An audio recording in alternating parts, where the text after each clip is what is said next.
A little over a year ago, I graduated from Hardin Valley Academy's STEM program. A frick yeah education! And it's thanks to this school that I'm about to enter my sophomore year at the University of Tennessee.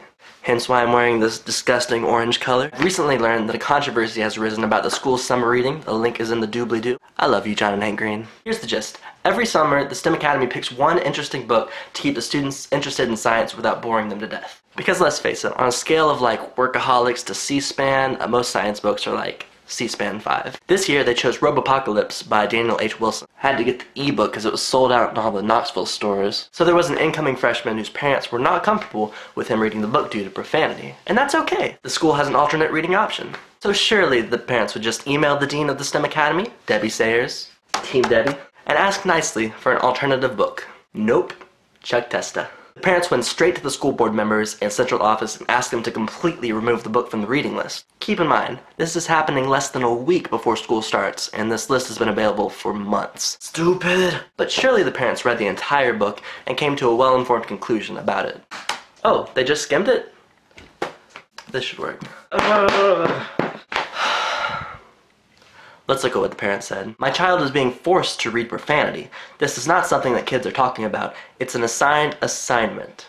Cool sentence, bro. First off, saying that reading that assigned book is like reading profanity is like telling my mom that by giving birth to me, she's forcing me to someday die. Those things are just a smaller part of a complex and beautiful story. Literature asks difficult questions about humanity, and along the way things get messy, because humanity is messy, and life is messy. The dean of the STEM Academy, and all-around badass, Debbie Sayers, said this very well. We discussed adult-level language and decided that most, not all, students of this age group are exposed to profanity through much more graphic means than written text. I mean, has your kid ever ridden the bus? That's where they make bad words. Another complaint from the parent was, the thing that upsets me most is the total disregard for parental consent.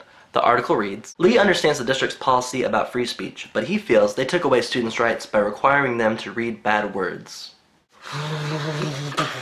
Okay, by sending your kid to a publicly funded school, you're already giving them consent to teach your kid in the way they best see fit. And honestly, that way's pretty freaking delightful. Badass Debbie Sayers goes on to say this. We knew there might be some objection to this, and we were willing to defer to parental concerns and discretions. You see, these parents had the option of choosing a different book, but instead, they turned this whole situation into a highly public, dishonest, and ultimately disrespectful ordeal. But this issue is not about this one man. He is just another idiot in a long, historic line of idiots who will try to censor anything out of his comfort zone. Jay-Z said it best when he said, we change people through conversation, not through censorship. Sounds so soulful, don't you agree? And that is exactly what the STEM Academy at Hardin Valley Academy is doing. In the book Robopocalypse, each section is a different narrative from a different character, all combining to tell one complex and beautiful story. And so it is with all of literature. Each book is an individual narrative, all combining to bring a beautiful, complex image of humanity and human stuff. If we want an honest and full image of humanity, we can't just censor the books that we're not comfortable with. So my message to Mr. Sam Lee is this. Don't touch my books, bro. So I'm asking everyone, please keep this conversation alive, be it on Facebook, Twitter, or just talking about it. And if the author of Robopocalypse, Daniel H. Wilson,